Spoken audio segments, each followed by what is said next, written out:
علم غیب صرف اللہ، ہم نہیں جانتے۔ انک انت علام الغیوب، سارے غیب کا جاننے والا تو ہے۔ ہمارے یہاں غیب کی بحث کرتے ہیں لوگ، غیب کیا جانتے ہیں؟ ہر چھپی ہوئی چیز غیب ہے، ہر مخفی چیز غیب ہے۔ اب یہ بتائیے قبر میں فرشتے 3 سوال آ کر کریں گے، مرنے کے بعد اٹھایا جائے گا، آدمی حساب کتاب ہوگا، جنت ملے گی جہنم ملے گی، یہ ہم کو کس نے بتایا؟ نبی نے، اور ہم لوگوں کو بتا رہے ہیں، تو یہ تو غیب کی باتیں ہیں نا، تو اس کا مطلب ہم غیب جاننے والے ہو گئے۔ بتاتے ہیں نا حدیث میں ہے تو ہم بیان کریں گے، تو کیا غیب جاننے والے ہو گئے؟ نہیں، علم غیب صرف اللہ، اس کو قرآن میں بہت پیارے انداز میں سمجھائیں گے۔ 5 چیزیں غیب کی کنجی۔ بسم اللہ الرحمن الرحیم۔ قالوا وإنك لأنت يوسف قال أنا يوسف وهذا أخي قد من الله علينا إنه من يتقي ويصبر وإن الله لا يضيع أجر المحسنين قال لا تثريب عليكم اليوم يغفر الله لكم وهو أرحم الراحمين اذهبوا بقميصي هذا فألقوه على وجه أبي يأتي بصيرا وأتوني بأهلكم أجمعين ولما فصلت العير قال أبوهم إني لأجد ريح يوسف لولا أن تفندون قالوا تالله إنك لفي ضلالك القديم فلما أن جاء البصير ألقاه على وجهه فارتد بصيرا قال ألم أقل لكم إني أعلم من الله ما لا تعلمون قالوا يا أبانا استغفر لنا ذنوبنا إنا كنا خاطئين قال سوف أستغفر لكم ربي إنه هو الغفور الرحيم۔ انہوں نے کہا واقعی تو ہی یوسف ہے، جواب دیا کہ ہاں میں یوسف ہوں اور یہ میرا بھائی ہے، اللہ نے ہم پر فضل و کرم کیا۔ بات یہ ہے کہ جو بھی پرہیزگاری اور صبر کرے تو اللہ کسی نیکوکار کا اجر ضائع نہیں کرتا۔ انہوں نے کہا اللہ کی قسم، اللہ نے تجھے ہم پر برتری دی ہے، اور یہ بھی بالکل سچ ہے کہ ہم خطا کار تھے۔ جواب دیا کہ آج تم پر کوئی ملامت نہیں، اللہ تمہیں بخشے، وہ سب مہربانوں سے بڑا مہربان ہے۔ میرا یہ کرتا تم لے جاؤ اور اسے میرے والد کے منہ پر ڈال دو کہ وہ دیکھنے لگے، اور اپنے تمام خاندان کو میرے پاس لے آؤ۔ جب یہ قافلہ جدا ہوا تو ان کے والد نے کہا مجھے تو یوسف کی خوشبو آ رہی ہے، اگر تم مجھے سٹیایا ہوا قرار نہ دو۔ وہ کہنے لگے واللہ آپ اپنے اسی پرانے خطوں میں مبتلا ہیں۔ جب خوشخبری دینے والے نے پہنچ کر ان کے منہ پر وہ کرتا ڈالا، اس وقت وہ پھر سے بینا ہو گئے۔ کہا کیا میں تم سے نہ کہا کرتا تھا کہ میں اللہ کی طرف سے وہ باتیں جانتا ہوں جو تم نہیں جانتے۔ انہوں نے کہا ابا جی آپ ہمارے لیے گناہوں کی بخشش طلب کیجیے، بے شک ہم قصوروار ہیں۔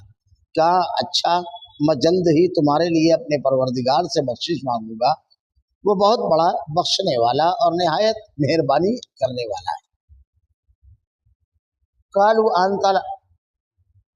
انك لانت یوسف قالوا انك لانت یوسف قال انا یوسف وهذا اخي قد من الله علينا انه من يتقي ويصبر فان الله لا يضيع اجر المحسنين۔ انہوں نے کہا واقعی تو ہی یوسف ہے۔ حضرت یوسف علیہ السلام کے پاس جب ان کے بھائی حقیر سے پونجی لے کر کے تیسری مرتبہ جب مصر پہنچے، کیونکہ دوسری مرتبہ میں یہ واقعہ ہوا کہ آپ نے بنیامین کو روکا، اور تیسری مرتبہ جب یہ لوگ پہنچے تو حضرت یوسف علیہ السلام نے ان کو بتایا جانتے ہو کہ تم نے یوسف اور اس کے بھائی کے ساتھ اپنی نادانی کی حالت میں کیا کیا؟ جملہ کتنا محفوظ ہے۔ ایک آدمی غلطی کیا اور جس نے جرم کیا اور جس کے ساتھ کی گئی ہے زیادتی، دونوں سامنے آمنے، تو آدمی وہاں پر 2 طریقے اختیار کرتا ہے گفتگو کا۔ ایک تو طنز اور تعریض کے ذریعے سامنے والے کے احساس جرم کو اور بڑھا کر کے اس کو شرمندہ اور ذلیل کرنا، ایسی حالت میں جب آدمی کے ہاتھ میں اختیار ہے۔ ایک رویہ یہ ہے، اور ایک رویہ یہ ہے کہ ان کے سلسلے میں ایسا طریقہ کار اختیار کرنا کہ ندامت اور شرمندگی کے بعد وہ توبہ کی طرف چلے جائیں۔ یہ مصلح کا اور خیرخواہ کا طریقہ ہے۔ اسی لیے قرآن میں اور حدیث میں بار بار جو کہا گیا ہے معاف کرو، اللہ معاف کرنے والوں کو پسند کرتا ہے، کیونکہ انتقامی جذبہ جو ہے کسی بھی دشمنی اور عداوت اور گناہ کو بڑھا دیتا ہے، کیونکہ پھر ادھر سے بھی رد عمل ہوگا۔ اور صبر اور معافی کا جو جذبہ ہے اس کی وجہ سے معاملہ صرف وہ ختم نہیں ہوتا ہے، بلکہ اللہ تعالیٰ نے تو کہا ہے کہ اگر کسی برائی کو تم نیکی سے دور کرو گے فَلَا تَسْتَوِي الْحَسَنَةُ وَلَا السَّيِّئَةُ ادْفَعْ بِالَّتِي هِيَ أَحْسَنُ، اس کا دفاع نیکی سے کرو گے۔ اگر برائی اور نیکی برابر نہیں ہے تو برائی کو نیکی کے ذریعے دور کروگے، خیر خواہی کر کے. وہ ادفع باللتی ہی احسن فاذا الذی بینک و بینہ عداوہ، تو جو تمہارا دشمن ہے، جو تمہارے خلاف کیا ہے کچھ، فاذا الذی بینک و بینہ عداوہ کانہ ولی حمیم، اللہ اس کو سب سے بڑا حامی اور مددگار بنا دے گا. ایک فائدہ یہ بھی ہے. اور اگر احساس ندامت کی وجہ سے وہ سیدھے راستے پر آ گیا آپ کے اس قدم کی وجہ سے، تو بہت بڑا انعام ہے قدرت کی طرف سے، کیونکہ بدلہ لینے پر صرف آدمی کو تسکین پہنچتی ہے، لیکن ذخیرہ آخرت کوئی چیز نہیں ہوتی ہے. حضرت یوسف علیہ السلام نے جب ان کو تفصیل سے بتایا واقعہ ایسا ایسا ہے تو حیرت زدہ رہ گئے، کیونکہ یہ معاملہ تو کوئی نہیں جانتا تھا، آپ کے والد بھی نہیں جانتے تھے، یہ کیسے بتا رہے ہیں؟ تو کہتے ہیں انہوں نے کہا واقعی تو ہی یوسف. جواب دیا کہ ہاں میں یوسف ہوں اور یہ میرا بھائی ہے. اب دیکھیے آگے کیا بول رہے ہیں. اب تانا نہیں، اب کوئی طنز نہیں، آئے نا، مجبور کیا نا اللہ نے، کیا نا، یہ سب نہیں. دیکھیے اللہ نے ہم پر بڑا فضل و کرم کیا. اللہ کا انعام نہیں رہتا رب العالمین کا تو میں بچتا، کنویں سے نکل پاتا، میں بے گناہ تھا، جیل سے باہر آتا، کہ یہ انعامات کی بارش، نبوت کا مقام نہیں ملتا مجھ کو، غلامی سے حکومت نہیں ملتی. بات یہ ہے کہ جو بھی پرہیزگاری اور صبر کرے. دیکھیے دو صفتیں بیان کی گئی ہیں، ہمارے یہاں یہی غلطی ہوتی ہے، فلاں بس ختم بات. اللہ کے نبی صلی اللہ علیہ وسلم کی ذات اقدس، صحابہ کرام کی ذات اقدس سے آگے بڑھ گئے. ہمارے یہاں دیکھیے ایک نسائی ہے، اللہ کے نبی صلی اللہ علیہ وسلم کا خانوادہ، فلاں پیر، فلاں یہ شخصیات کے ساتھ ہم نے ساری کامیابیاں لگا دی.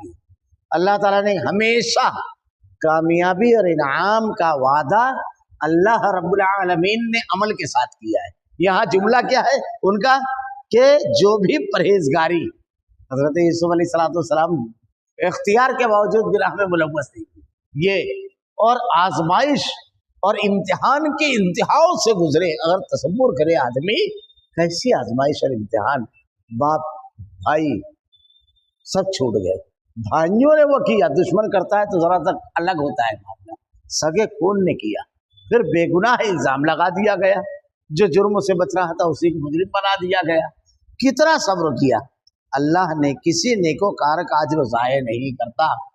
سخت آزمائش اور امتحان جو ہوتا ہے یہی ہے، الا بذکر اللہ تطمئن القلوب، اللہ کا ذکر قرآن ہے. انا نحن نزلنا الذکر وانا له لحافظون، ہم نے اس ذکر کو نازل کیا اور ہم اس کی حفاظت کرنے والے ہیں. تو اللہ کا ذکر قلب کے اطمینان کا باعث ہے. پڑھیے کیسی آزمائشوں سے انبیاء کرام، اللہ کے برگزیدہ بندے کیسے گزرے. کبھی کسی پورے گروہ پر اگر ظلم ہو رہا ہے تو پڑھیے ارم ذات العماد الذی لم یخلق مثلها فی البلاد، پڑھیے کیسے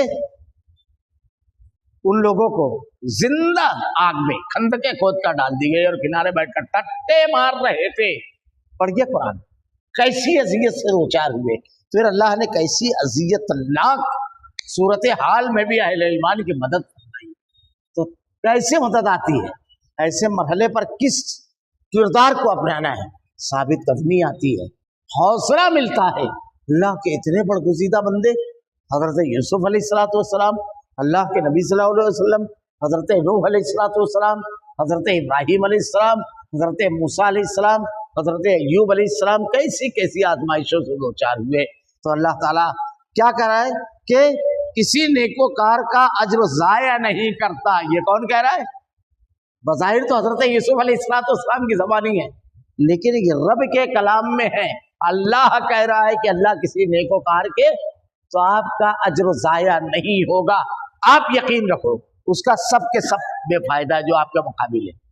آپ کا تو کوئی چیز ضائع نہیں ہو رہی ہے، صبر نہیں ضائع ہو رہا ہے، آپ کی اذیت نہیں ضائع ہو رہی ہے، آپ کی تکلیف نہیں ضائع ہو رہی ہے، سب کا بدلے اللہ نیکی دے گا اور پھر حالات بھی بدل دے گا. قالوا تاللہ لقد آثرک اللہ علینا وإنا كنا لخاطئین. انہوں نے کہا، اب دیکھیے یہ انداز گفتگو، رد عمل دیکھیے کن کا، جنہوں نے کنویں میں ڈالا تھا ان لوگوں کا رد عمل دیکھیے. انہوں نے کہا اللہ کی قسم، اللہ نے تجھے ہم پر برتری دی، کون جو ختم کرنے چلا ہے وہ بڑا مان رہا ہے. یہ کم بڑا انعام ہے اللہ کا کہ تمہارا دشمن تم کو اپنے سے بڑا مان لیا, اس کی زبان سے بلوا لیا. یہ رب العالمین کا معاملہ رہتا ہے. اور اس کے بعد کیا کہا؟ یہ بھی بالکل سچ ہے کہ ہم خطا کار ہیں. ڈنڈا نہیں مارنا پڑا, قانون نہیں, حالانکہ اختیار تھا, حکومت تھی, کچھ نہیں, لیکن اخلاق اور کردار کا وہ وار تھا کہ خود زبان سے اپنے مجرم ہونے کا اقرار کر لیا کہ نہیں ہم مقرر ہے. اور یہ دوسرا موقع ہے, پہلا موقع نہیں ہے.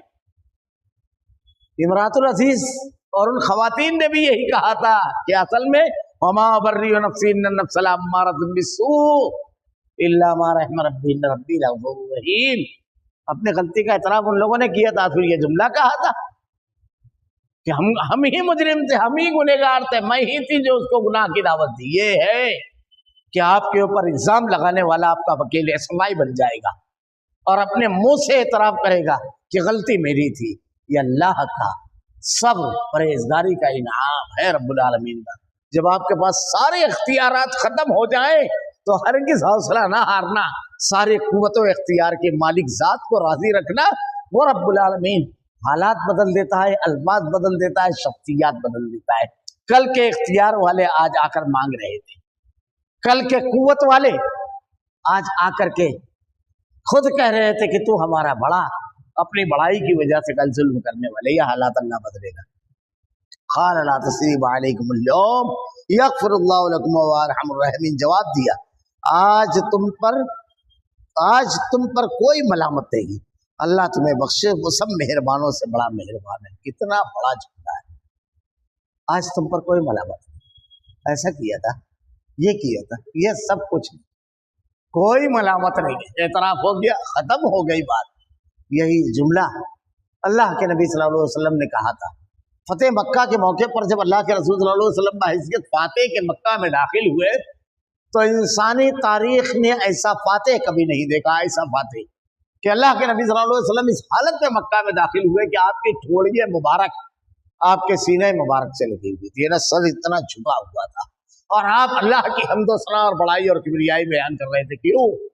8 سال پہلے اسی شہر سے بدن کے کپڑوں پر نکلے تھے.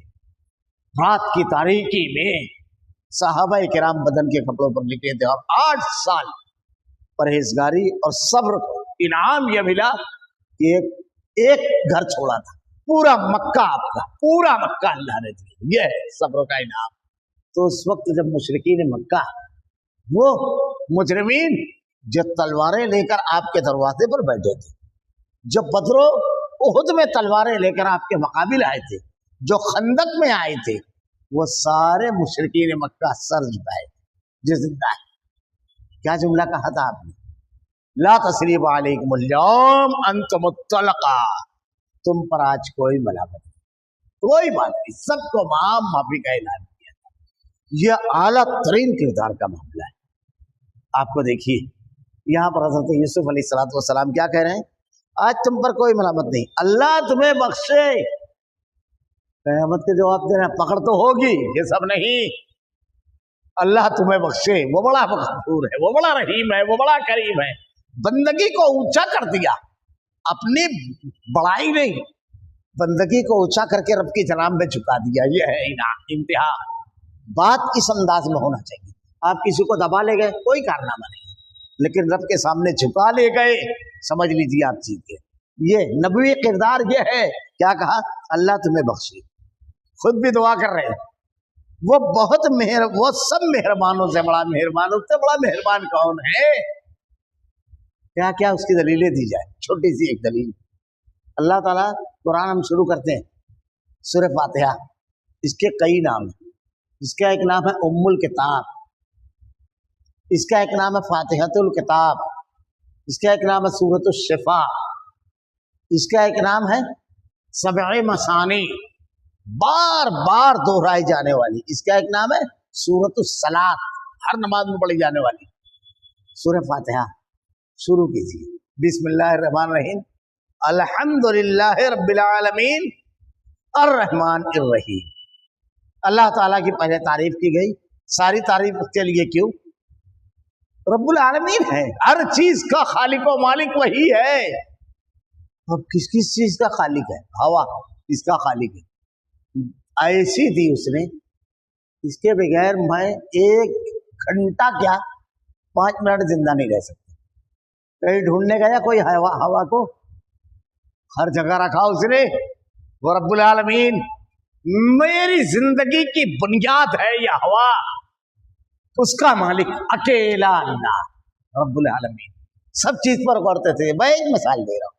سورج ایسی چمک کہ دن نکلتا ہے تو ضرورتیں ختم ہو جاتی ہے. روشنی ایسی تھی اس نے، کیسا چمکتا، اور کتنی دوروں پر رکھا کہ جسم کو کوئی نقصان نہ. زمین کا کچی سے ہر چیز پر غور کرتا جائے. اس نے کیسا پیدا کیا خود ہم کو اپنے اطراف و جوانب پر. جب آدمی غور کرتا ہے تو ایسا لگتا ہے کہ اللہ نے نعمتوں کا ایک دسترخوان بنا دیا اس کائنات کو. آدمی جتنا حصہ چاہتا ہے اس میں سے اٹھا لیتا ہے. ابھی اس دنیا میں ہے یا نہیں، ماں کے سینے میں خوراک کا انتظام دیا، کیسا جذبہ دیا. بولنے والی زبان نہیں تھی لیکن بھوک لگے تو سمجھ لیتی ہے. پیشاب پاخانہ اپنے انجت کے ساتھ صاف کرتی ہے. یہ اسی رب العالمین کا انتظام و انصراف. اب آگے بڑھتا ہے الرحمن الرحیم.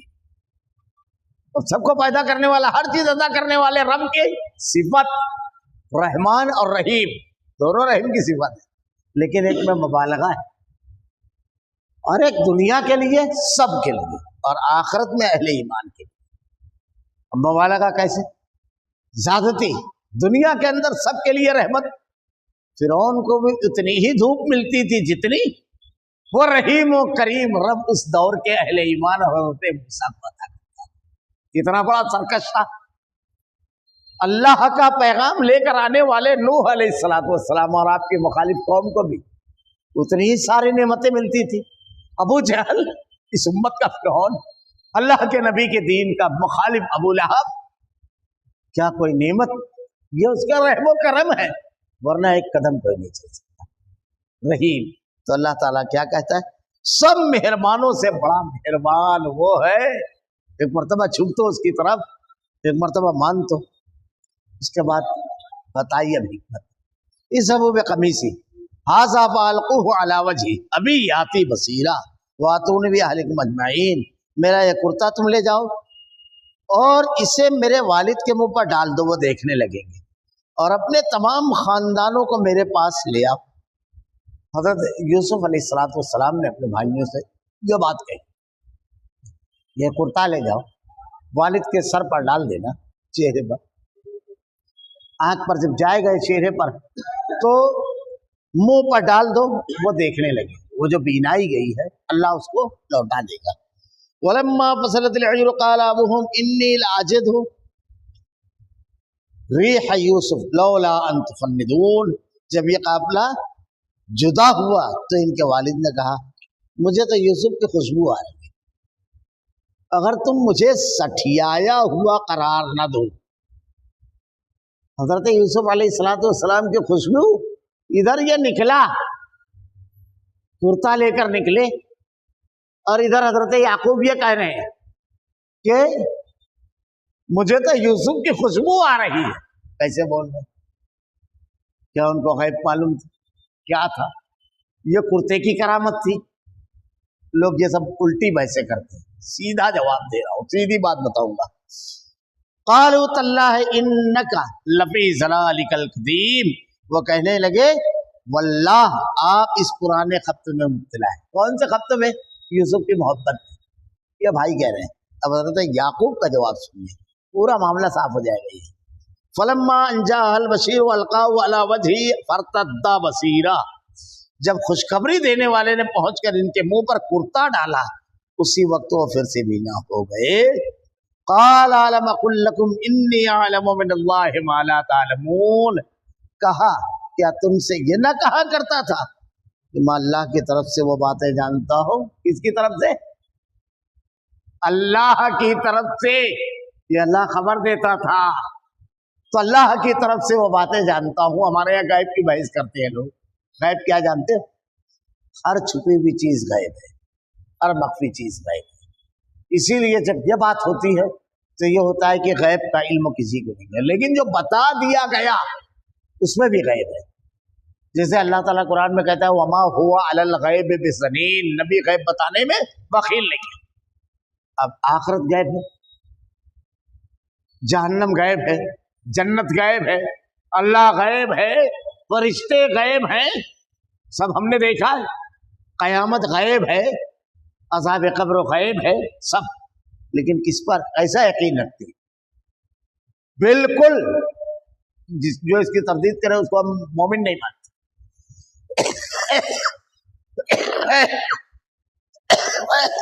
اب یہ بتائیے قبر میں فرشتے 3 سوال آ کر کریں گے، مرنے کے بعد اٹھایا جائے گا، آدمی حساب کتاب ہوگا، جنت ملے گی جہنت ملے گی، یہ ہم کو کس نے بتایا؟ نبی نے، اور ہم لوگوں کو بتا رہے ہیں، تو یہ تو غیب کی باتیں ہیں نا، تو اس کا مطلب ہم غیب جاننے والے ہو گئے۔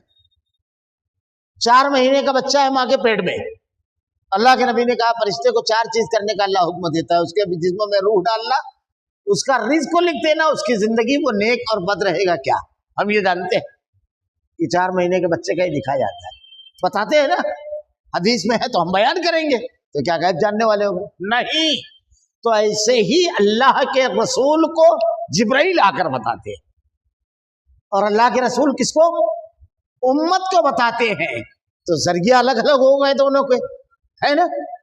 تو اب اس کی وجہ سے اگر کوئی شخص یہ کہتا ہے کہ اللہ کے رسول نے اگر کوئی بات بتائی، کسی نبی نے کسی نے بتائی یہ بات، تو وہ غیب ہے، وہ تو اللہ نے مطلع کیا نا، ورنہ علم غیب صرف اللہ کو۔ اس کو قرآن میں بہت پیارے انداز میں سمجھایا گیا، 5 چیزیں غیب کی کنجی ہے، کنجی۔ ان اللہ عنده علم الساعہ، 5 چیزیں۔ پہلی چیز قیامت کب آئے گی، ان اللہ عنده علم الساعہ وینزل الغیث، بارش کب کہاں کتنی ہوگی، ویعلم ما فی الارحام، رحم مادر میں کیا ہے، وما تدری نفس ماذا تکسب غدا وما تدری نفس بأی ارض تموت، کل کیا ہوگا، کون کس وقت کس حالت میں مرے گا۔ یہ 5 چیزیں کیا ہے، غیب کی کنجی ہے، کوئی نہیں جانتا۔ قیامت کب آئے گی، حضرت جبرائیل سے اللہ کے نبی نے پوچھا، اللہ کے رسول نے ارشاد فرمایا کہ سوال کرنے والا زیادہ جانتا ہے، یعنی میں نہیں جانتا قیامت کب آئے گی، کسی کو نہیں معلوم کہ قیامت کب واقع ہو، بس اس کی علامتیں بتا دی گئی ہیں، ان اللہ عنده علم الساعہ وینزل الغیث، بارش کب کہاں کتنی ہوگی، ایگزیکٹ علم کسی کو نہیں، کتنی ہوگی بارش، کب ہوگی، کہاں ہوگی، ایگزیکٹ نہیں جانتا۔ وینزل الغیث، آج کے دور میں یہ جو ہے یہ بھی ایگزیکٹ نہیں بتاتے ہیں، ورنہ یہ اتنی جو پریشانیاں ہوتی ہے شہروں میں، یہ کہ اتنا ملی میٹر ہوگی اور یہ ہوگی اور یہ ٹائم سے یہ کچھ نہیں، بس ایک اندازہ ہے کہ کل موسم ایسا رہے گا، وہ بھی بادلوں کو دیکھ کر کے، جب ظاہر ہو جائے کوئی چیز تو اس کے بعد بتانا، یہ غیب کے خلاف نہیں ہے، جب ظاہر ہو جائے۔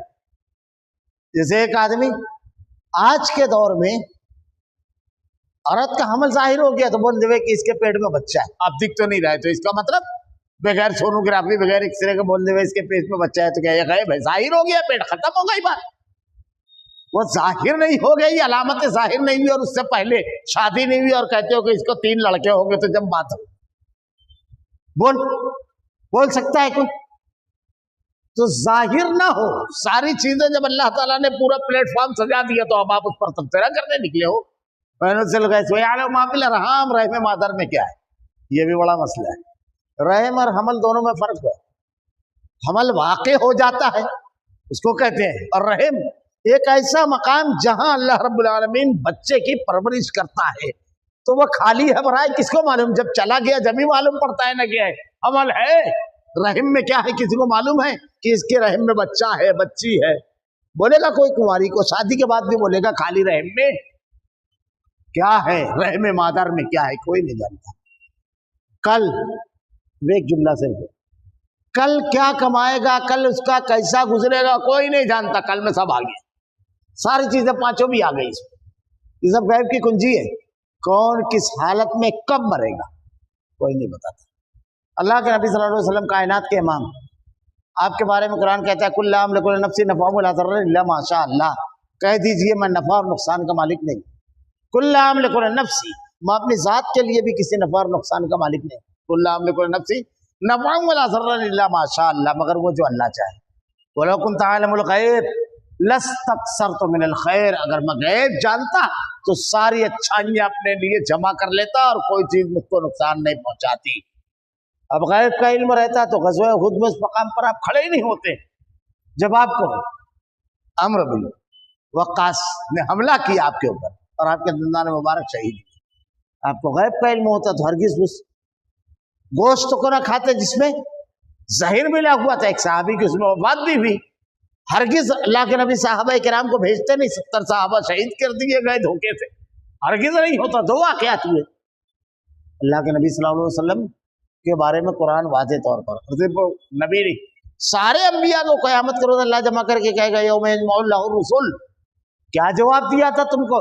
تمام رسولوں کو جمع کر کے اللہ پوچھے گا تمہاری قوم نے یوم یجمع اللہ الرسل فیقول ماذا اجبتم قالوا لا علم لنا. وہ کہیں گے اللہ ہم نہیں جانتے. انک انت علام الغیوب، سارے غیب کا جاننے والا تو ہے. تو اللہ رب العالمین خبریں دیتا ہے انبیاء کرام کو. اب دوسری چیز یہاں کہ حضرت یعقوب کو جو کرتا بھیجا حضرت یوسف نے، تو دیکھیے معجزہ اور کرامات جو ہے اس کو کہا جاتا ہے خرق عادت چیز کو معجزہ کہا جاتا ہے. یہ سب معجزات ہیں اللہ رب العالمین کی طرف سے انعام اور بخشش. حضرت موسیٰ علیہ السلام کے لیے دریا میں اللہ تعالیٰ نے راستہ بنا دیا، یہ معجزہ ہے. جو لوگ یہ معجزے سے دلیل نکالتے ہیں تو معجزہ خرق عادت ہی چیز کو کہا جاتا ہے، نارمل چیز کو نہیں کہا جاتا ہے. تو اس سے آپ نارمل استدلال اگر کوئی شخص کرتا ہے تو اس نے معجزے کا مطلب ہی نہیں سمجھا. معجزہ خرق عادت چیز، عادت کے بالکل خلاف جو ہے اسی کو معجزہ کہتے ہیں. اور معجزہ نبی کے اختیار کی چیز نہیں، اور کرامت کسی ولی کے اختیار کی چیز نہیں. یہ اللہ جب چاہتا ہے، اور میں پچھلے دروس میں اس کی دلیل دے چکا. تو اس لیے معجزات اور کرامات اللہ رب العالمین کا اللہ کے نیک بندوں پر انعام ہے. وہ کوئی اصول اور ضابطہ نہیں ہے کہ جب آدمی لاٹھی لے کر کے کنارے کھڑے ہو دریا کے تو اس پر مارے تو وہ پھٹ جائے. ایسا نہیں ہو سکتا کیونکہ وہ معجزہ ہے، وہ خاص رہتا ہے. اللہ رب العالمین آگے بھی ہے. پھر اب حضرت یعقوب نے جو کیا، جو ان لوگوں نے دعا کی درخواست تھی اور آپ نے جو کہا، میں صرف ترجمہ پڑھ دیتا ہوں، آئندہ ہفتہ انشاءاللہ بتاؤں گا. انہوں نے کہا ابا جی آپ ہمارے لیے گناہوں کی بخشش طلب کیجئے، بے شک ہم قصوروار ہیں. تو اس میں کئی ایک چیزیں ہیں، نیک آدمی سے دعا کے درخواست اور یہ تمام چیزیں آ جاتی ہیں. کہا اچھا جلد ہی میں تمہارے لیے اپنے پروردگار سے بخشش مانگوں گا. یہ جملہ کیوں تھا؟ بڑا پیارا اس کی تشریح کی ہے مفسرین نے. وہ بڑا بخشنے والا اور نہایت مہربانی کرنے والا ہے. انشاءاللہ آئندہ اس کی تفصیلات بیان کی جائے گی. اللہ رب العالمین سے دعا ہے رب العالمین مشکل ترین حالات میں پرہیزگاری اور صبر کی توفیق دے رب العالمین، اور اپنے مخالفین کے لیے وہ کردار ادا کرنے کی کوشش کی توفیق دے رب العالمین جو تیرے نیک بندوں نے ادا کیا رب العالمین. اللہ ہم سب کا خاتمہ ایمان پر فرما. ربنا لا تزغ قلوبنا بعد إذ هديتنا وهب لنا من لدنك رحمة إنك أنت الوهاب. سبحانك اللهم وبحمدك أشهد أن لا إله إلا أنت أستغفرك وأتوب إليك.